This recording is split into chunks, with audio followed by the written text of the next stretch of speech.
प्रिय दर्शकों और श्रोताओं, जय सिया राम, जय श्री कृष्णा। कार्तिक मास महात्म्य का आज अंतिम ये वीडियो, जिसमें आप 31वें अध्याय से श्रवण करेंगे कथा। तो सुनिए। ब्रह्मा जी कहते हैं कि हे राजन, पापों का नाश करने वाली प्रबोधनी एकादशी का महात्म्य सुनो। भगवान कार्तिक में जैसे कथा आदि से प्रसन्न होते हैं, वैसे यज्ञ आदि से नहीं होते। जो कोई रात्रि को जागरण करता है, कपूर से भगवान की आरती करता है, दीपदान करता है, वह वैकुंठ को प्राप्त होता है। दही, दूध, घी और जल से जो भगवान को स्नान कराता है, वह मुक्ति को प्राप्त होता है। जागरण के समय वस्त्र दान करता है अथवा आभूषण दान करता है, उसको विष्णु लोक की प्राप्ति होती है। कार्तिक शुक्ला एकादशी को भक्ति भाव से भगवान को जगावे। नृत्य, गीत, बाजा बजाना, चारों ओर वेद मंत्र, भगवान की कथा, स्तोत्र, भगवान की महिमा का गुणगान हो। पुष्प, दीप, नैवेद्य से भगवान की पूजा करे और कहे कि ब्रह्मा, रुद्र और इंद्रादि से पूजित भगवान उठिए। आपके जागने से संसार जागता है, आपके सोने से संसार सोता है। मेघ गए, दिशाएं निर्बल हो गई, अब शरद ऋतु के पुष्प ग्रहण करो। वैष्णव लोग एकादशी की रात्रि को शयन करावे, दिन को जगावे। जब एकादशी बीत जाए, द्वादशी के दिन उबटन लगाकर पंचामृत से स्नान करावे, गोरोचन का तिलक लगावे, वस्त्रादिक पहनाए, पुष्प, कुमकुम, धूप, दीप, नैवेद्य, खीर से हवन करें। इस प्रकार पूजन करके ब्राह्मणों को भोजन करावे, वस्त्र और दक्षिणा दें। 4 महीने के व्रत की समाप्ति कर ब्राह्मणों को दक्षिणा देकर विसर्जन करें। भीष्म पंचक व्रत एकादशी से पूर्णमासी पर्यंत करने वाला विधि से स्नान करें। देव ऋषि पितृ का तर्पण करें। धोला वस्त्र पहनकर इंद्रियों को वश में करके भगवान का पूजन करें। भूमि पर शयन करें। 5 दिन अखंड दीप जलावें। ओम नमो भगवते वासुदेवाय का 108 बार जाप करें। पूजन के पश्चात अर्घ्य देकर तिल, जौ, खीर का ओम नमो नारायणाय इस मंत्र से हवन करें। द्वादशी को गोमूत्र, त्रयोदशी को गोदुग्ध, चतुर्दशी को गोघृत, पूर्णमासी को गो का दही। 5 दिन तक विधि से स्नान कर पूजा करें। एकादशी को सोने का दान करें, द्वादशी को घी का, त्रयोदशी को गोदान, चतुर्दशी को खीर, पूर्णमासी को सफेद काले तिल अन्न का दान करें। पूर्णमासी को आंवले के नीचे श्राद्ध करने से हंस नाम वाला ब्राह्मण युधिष्ठिर हुआ। भीष्म पंचक में रोज भीष्म जी का तर्पण करना चाहिए। वसु के अवतार शांतनु के पुत्र, चंद्र वंश में उत्पन्न व्याघ्र गोत्र संस्कृत प्रवर वाले पुत्र, रहती सत्य व्रत, गंगा के पुत्र, जन्म पर्यंत ब्रह्मचारी रहने वाले भीष्म जी का तर्पण करने से वर्ष भर के पाप नाश हो जाते हैं। अब 32वां अध्याय आप श्रवण कीजिए। सुत जी कहते हैं कि ध्वजारोपण अर्थात झंडी लगाना सब पापों को हरने वाला होता है। ब्राह्मण, क्षत्रिय, वैश्य इनमें से कोई भी भगवान के मंदिर में ध्वजा लगाता है, वह ब्रह्मादि देवताओं से पूजनीय होता है। गंगा जल का स्नान, तुलसी पूजन, शिव जी का पूजन, ये सब ध्वजारोहण के बराबर है। नित्य नियम करके विष्णु का पूजन करें। 2 स्तंभ धाता और विधाता का पूजन करें। हल्दी, अक्षत, चंदन से 20 हाथ भूमि लेप कर अग्नि स्थापन करें। घी, खीर से 108 आहुति दें। ध्वजा को भगवान के मंदिर में ले जाएं। स्तंभ युक्त ध्वजा विष्णु जी के मंदिर के द्वार शिखर से में बांध दें। चंदन, अक्षत, पुष्प, धूप, दीप से विष्णु भगवान का पूजन करें। भगवान की स्तुति करें। हे चैतन्य रूप भगवान विष्णु, आप प्रसन्न होइए। आप सारे जगत में व्याप्त हो। माया से मोहित लोगों को आप दूर दिख पड़ते हो। हे भक्त वत्सल जनार्दन, तुम्हें बारंबार नमस्कार है। इस प्रकार स्तुति कर विष्णु जी को नमस्कार करके ब्राह्मणों को भोजन कर हमें तथा दक्षिणा देवें। आचार्य को जो ध्वजारोपण करता है और जितनी बार ध्वजा पवन में हिलती है उतने ही पापों का नाश करती है। जो पुरुष बांधी हुई ध्वजा को देखकर नमस्कार करते हैं और उनके भी पाप नाश हो जाते हैं। नारद जी कहते हैं कि एक पुरातन इतिहास सुनाता हूँ। पूर्व काल में सतयुग में सुमति नाम वाला एक चंद्रवंशी राजा हुआ। वह भगवान का भक्त, हरि की कथा सुनने वाला, अहंकार रहित सप्तद्वीप का राजा था। सत्यवती नाम की उसकी बड़ी पतिव्रता स्त्री थी। दोनों ने ही अनेक तालाब, कुएं और बावड़ी बनवाए।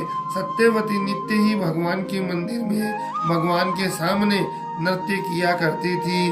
राजा भी कार्तिक शुक्ला द्वादशी को भगवान के मंदिर में ध्वजा बांधा करता था। एक समय राजा और रानी के देखने के लिए विम्भांडक ऋषि आए। मुनि का आगमन सुन राजा ने व रानी ने उनका बड़ा सत्कार किया। राजा रानी की ऐसी श्रद्धा और नम्रता देखकर मुनि राजा से पूछने लगे कि हे राजन, भगवान को प्रसन्न करने के और भी बहुत से साधन हैं, परंतु इस ध्वजारोपण में इतनी श्रद्धा क्यों है, सो आप कहिए। राजा कहने लगा कि हे महात्मन, ये बड़ा आश्चर्य युक्त इतिहास है, सो आप सुनिए। मैं पहले मालिनी नाम वाला कुमार्गी, चुगली करने वाला, धर्म का द्वेषी, देवताओं और ब्राह्मण का धन चुराने वाला, गो तथा ब्राह्मण का नाश करने वाला, मांस आदि खाने वाला, चोर, लंपट और महापापी शूद्र था। सदा मदिरा पान वेश्यागमन करता था। हमारे ऐसे कर्म देखकर भाई बंधुओं ने हमका त्याग कर दिया। मैं वन में आकर एक टूटे हुए विष्णु के मंदिर में रहने लगा और वन में जंगली जंतुओं को मारकर अपना निर्वाह करने लगा। इसके पश्चात विंध्याचल पर्वत में रहने वाली कोकिलिनी नाम वाली निषाद की कन्या, जिसने अपने पति को मार दिया, वह दुष्ट भोग से व्याकुल हुई, हमारे पास आई। हम दोनों ने अपना अपना वृत्तांत एक दूसरे को सुनाया। इसके बाद वह वहीं पर हमारे पास रहने लगी। एक समय संयोगवश जिस दिन कार्तिक शुक्ल द्वादशी का दिन था, हमने एक कपड़े को बांधकर उसकी झंडी सी बनाई। दोनों ही खूब मदिरा पीने से विहल होकर वह झंडी हाथ में लेकर नाचते रहे। सारी रात नशे में नाचते रहने के कारण प्रातः समय हम दोनों की मृत्यु हो गई। तब यमराज जी के दूतों ने हम दोनों को फांसी बांध लिया और मारते मारते यमपुरी ले जाने लगे। इतने ही में विमान लेकर भगवान विष्णु के दूत भी वहां पर पहुंच गए। यम के दूतों को धमकाने लगे, हे मूर्खों, तुम पापियों को यमपुरी ले जा सकते हो, धर्मात्माओं को नहीं। परंतु यमदूत भी क्रोध करके कहने लगे कि ये दोनों महापापी हैं। इन्होंने अपने पूरी उम्र में कोई धर्म कार्य नहीं किया। भगवान के पार्षद कहने लगे कि महाखेद की बात है, तुमको धर्म और अधर्म का ज्ञान ही नहीं। जो बात वेदों के अनुकूल है वही धर्म, और जो वेदों के विरुद्ध है वही अधर्म है। यद्यपि आयु पर्यंत महापाप में रत रहे, परंतु इन्होंने कार्तिक शुक्ला द्वादशी को भगवान के मंदिर में झाड़ू दी, दीपक जलाया, नृत्य किया। चाहे अनजाने में ही इन्होंने ध्वजारोपण की हो, मंदिर में झाड़ू दी, दीपक जलाया, परंतु इससे इनके सब पाप नष्ट हो गए। इसलिए विष्णु लोक जाने योग्य हैं, यमपुरी में नहीं। राजा ने कहा। इतना कहकर भगवान के दूत हम दोनों को विमान में बैठाकर विष्णु लोक को ले गए। उसके बाद यह मृत्यु लोक के श्रेष्ठ कुल में आकर राजा हुए। कोकिलिनी नाम की निषाद कन्या यह मेरी रानी बनी। यहाँ भी भगवान की कृपा से अतुल संपत्ति है। जो हमने अनिच्छा से ही ध्वजारोपण की, उसका ये फल मिला है। तो जो मनुष्य श्रद्धा सहित भगवान के मंदिर में ध्वजारोपण करता है तो उसका तो कहना ही क्या है। इस प्रकार से 32वां अध्याय यहीं पर विश्राम। 33वें अध्याय की कथा प्रारंभ है। राजा पृथु कहने लगे कि हे नारद, कार्तिक के व्रत के उद्यापन की विधि भी कहिए, क्योंकि आप सर्वज्ञ हैं। नारद जी कहने लगे कि कार्तिक के व्रत के उद्यापन की विधि सुनिए। कार्तिक शुक्ला चतुर्दशी को व्रत की संपूर्णता के लिए उद्यापन करें। घर के अंदर गोबर का चौका लगावें, तुलसी के ऊपर मंडप बनावें, द्वारों पर मिट्टी के 4 द्वारपाल बनावें, जिसका नाम सुशील, पुण्यशील, जय और विजय रखें। तुलसी के पास ही मनोहर सर्वतोभद्र बनावें, उनके पास पंचरत्न युक्त कलश रखें। फिर स्वस्ति वाचन करके गणेश आदि देवताओं का पूजन करें। शंख चक्र गदा धारण किए हुए हैं तथा रेशमी पीत वस्त्र युक्त लक्ष्मी सहित भगवान का पूजन करें। द्वारपालों सहित मंडल में इंद्रादि देवताओं का पूजन करें। भगवान द्वादशी को जागे, त्रयोदशी को देवताओं ने स्तुति की, चतुर्दशी को देखे गए और पूजे गए, इसलिए चतुर्दशी को पूजन उद्यापन करना चाहिए। सोने की भगवान की मूर्ति बनाकर षोडशोपचार विधि से भगवान की पूजा करें। फिर सैया दान करें। सफेद वस्त्र, तकिया, दुपट्टा, खड़ाऊ, छत्र, दीप, सीसा, कुमकुम, लौंग, इलायची, गोरोचन, कस्तूरी, बिंदी, सुगंधित पान, बीड़ा, माला, मिष्टान, अंगूठी, नथ, यदि और कोई प्रिय वस्तु हो तो वह भी सुंदर भोजन, ये सैयादान के अंग हैं। इन सब चीजों के सहित सैयादान भगवान और राधा दामोदर के नाम से करें, क्योंकि कार्तिक में भगवान का राधा दामोदर नाम होता है। साथ ही यह प्रार्थना की कि जैसे भगवान लक्ष्मी नारायण की सैया सुनी नहीं रहती, वैसे ही मेरी सैया भी सुनी न रहे। फिर तिल व खीर से हवन करें। विष्णु की प्रसन्नता के लिए देवताओं की और शांति के लिए कात्यायनी देवी का हवन कर दक्षिणा देकर ब्राह्मण को प्रणाम करें।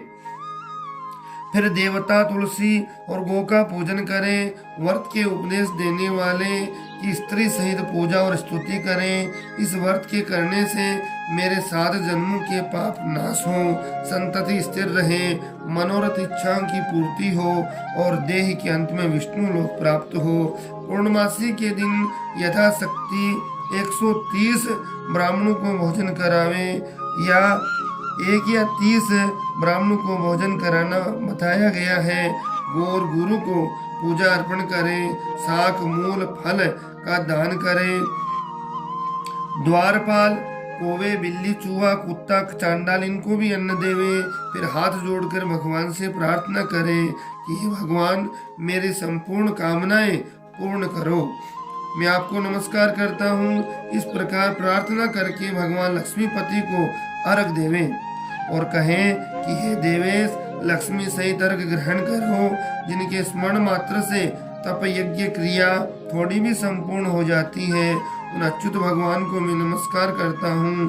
कई भक्तजन भगवान की प्रसन्नता के लिए अपने घरों में दीप माला करते हैं। ब्राह्मणों को खीर आदि एवं कठोर वचन जो है इस प्रकार से का भोजन कराकर आप दक्षिणा देनी है। ब्राह्मणों को खीर आदि भोजन करा करके और फिर मित्रों और बांधवों युक्त आप भी भोजन करें। नारद जी कहते हैं कि जो कोई इस व्रत को करता है, उद्यापन करता है, विधि को सुनता है, विष्णु लोक को प्राप्त होता है।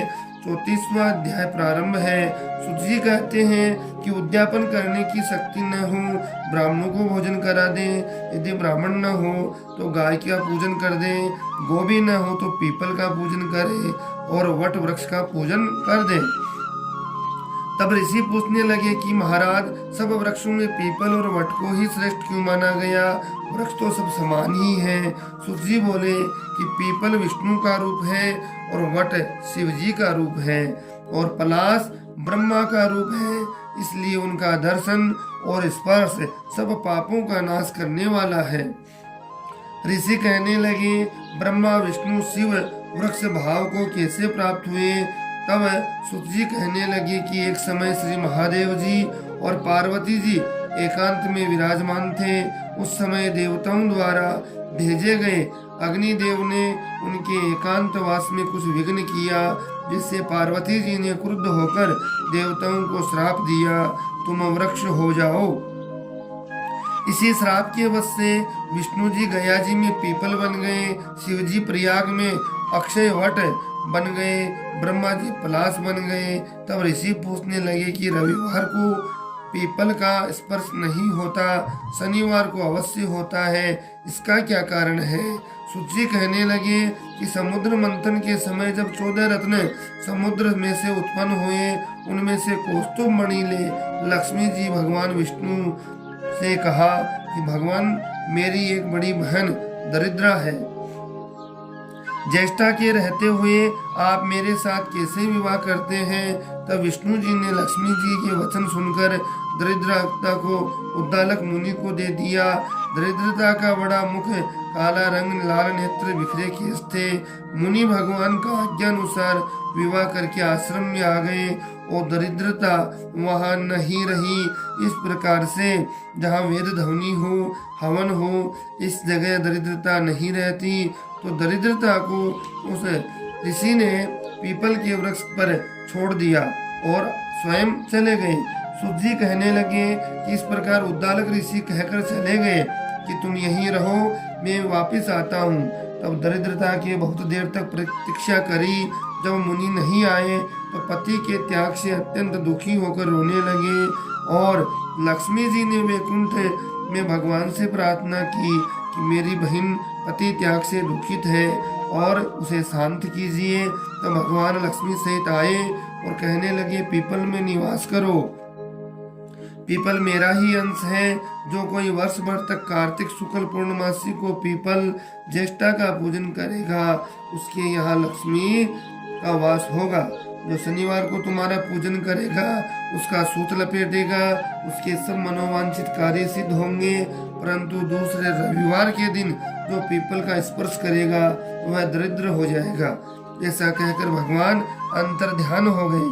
कार्तिक मास महात्म्य का अंतिम अध्याय 35वां शुरू हो रहा है, आप श्रवण कीजिए। सोनकादि पूछने लगे कि दूसरे को दिया हुआ पुण्य मिलता है या बिना दिया हुआ मिलता है? सुत जी कहने लगे कि बिना दिए हुए मनुष्य को पाप और पुण्य दोनों मिलते हैं। सतयुग में एक के पाप और पुण्य कर्म करने से सारे देश को पाप और पुण्य मिलता, त्रेता में ग्राम को, द्वापर में कुल को, परंतु कलयुग में केवल करने वाले को ही पाप और पुण्य मिलता है। एक पात्र में भोजन करने वाले को पाप पुण्य का आधा भाग, दूसरे की निंदा करने वाले, सुनने वाले, मन में चिंतन करने वाले को पाप मिलता है। एक पंक्ति में बैठकर भोजन करने वाले के बीच में से जो निकल जाता है, वह छठे अंश के पाप को पाता है। संध्या के समय सोने या बोलने से पुण्य का छठा अंश चला जाता है। दूसरे को द्रव्य चुराकर दान करने वाले को पाप मिलता है, द्रव्य वाले को फल मिलता है। बिना ऋण चुकाए मरने वाले का पुण्य धन के अनुसार धनी को मिलता है। उपदेश और सहायता देने वाला पाप पुण्य का छठा अंश प्राप्त करता है। प्रजा का छठा अंश राजा पाता है। शिष्य से गुरु और पिता से पुत्र, स्त्री से पति भी छठा अंश प्राप्त करते हैं। पति के चित्त के अनुसार धर्म करने वाली स्त्री पति का आधा पुण्य प्राप्त कर लेती है। इस प्रकार बिना दिए हुए भी पाप पुण्य मिलता है। इसके अनुसार एक अत्यंत पुण्य देने वाला इतिहास सुनो। पूर्व काल में उज्जैनी नाम की नगरी में ब्रह्म क्रम से भ्रष्ट, पापी, दुष्ट बुद्धि, रमल, खाल बेचने वाला, झूठा जुआ खेलने वाला, मदिरा पीने वाला, विषयगामी धनेश्वर ब्राह्मण था। वह क्रय विक्रय के लिए देश विदेश घूमता। महिष्मती नगरी में गया, माल बेचने के लिए 1 मास तक ठहरा। एक दिन नर्मदा नदी के तट पर उसने यज्ञ देव पूजन करने वाले ब्राह्मणों को देखा। पूर्णिमा को गो ब्राह्मण का पूजन तथा दीपदान देखा। शाम को शिवजी के लिए दीपदान महोत्सव देखा। इस पूर्णिमा को दान, हवन, जय करने वाले अक्षय पुण्य की प्राप्ति होती है। महादेव जी और विष्णु जी में कोई अंतर नहीं है। जो अंतर मानते हैं उनके पुण्य का पुण्य निष्पन्न हो जाता है। धनेश्वर यह सब उत्सव देखता रहा। उसी रात्रि को उसे सर्प ने काट लिया। तब कुछ मनुष्यों ने उसके मुख में तुलसी दल और नर्मदा का जल डाल दिया। इसके बाद वह मृत्यु लोक को प्राप्त हो गया। तब यमराज जी के दूत उसको पास में बांधकर मारते हुए यमपुरी ले गए। चित्रगुप्त जी ने उनको क्रोधित दृष्टि से देखते हुए यमराज जी से कहा, महाराज ये घोर पापी है, इसने आयु पर्यंत कोई पुण्य कार्य नहीं किया। तब यमराज जी ने क्रोधित होकर अपने दूतों को आज्ञा दी, इनको मुर्गों से मार मार करके कुंभी पाक में ले जाओ, खोलते हुए तेल के कड़ाव में डाल दो। दूतों ने ऐसा ही किया, परंतु कड़ाव में डालते ही वह खोलता हुआ तेल ठंडा हो गया। ये बात जब यमराज जी ने सुनी, यमराज जी को बड़ा आश्चर्य हुआ। उसी समय नारद जी ने यमराज जी की सभा में आए। यमराज जी से पूजित नारद जी कहने लगे कि हे यम, धनेश्वर पापी है, लेकिन कार्तिक मास में व्रत करने वालों का सत्संग सुना, पुण्यवान हो गया। नर्मदा के जल सहित तुलसी दल अंत में मिला, इसलिए यह पुण्यवान हो गया। भगवान के भक्तों द्वारा इसके कंठ में छोड़े गए विष्णु का नाम सुनाया गया, इसलिए पाप इसके क्षय हो गए। इतना कहकर नारद जी ब्रह्मलोक को चले गए। धनेश्वर कुबेर का अनुगामी धनुयज्ञ हुआ, जिसके नाम से अयोध्या में गदाधर ने तीर्थ किया। पापों से नरक मिलता है, पुण्यों से स्वर्ग मिलता है। जो पाप कामना रहित है वह सूखा, और जो कामना युक्त होता है वह सूखा पाप होता है। जो पाप कामना युक्त होता है वह गीला पाप होता है। कार्तिक मास के व्रत से दोनों तरह के पाप नष्ट हो जाते हैं। व्रत करने वाले के दर्शन करने मात्र से अनेक जन्मों के पाप नष्ट हो जाते हैं। इस प्रकार से कार्तिक मास महात्म्य पद्म पुराण में जो मिलता है ये है सारगर्भित प्रमाणिक, और ये शास्त्र सम्मत पुण्य कथा सुनने से भगवान का असीम अनुकंपा प्राप्त होती है। कार्तिक मास का बड़ा महात्म्य है, आपने सुना तो श्रवण कीजिए। वीडियो चैनल को लाइक शेयर सब्सक्राइब कीजिए, अपना स्नेह प्रेम दीजिए, बेल आइकन को जरूर प्रेस करना। जय सिया राम, जय श्री कृष्णा।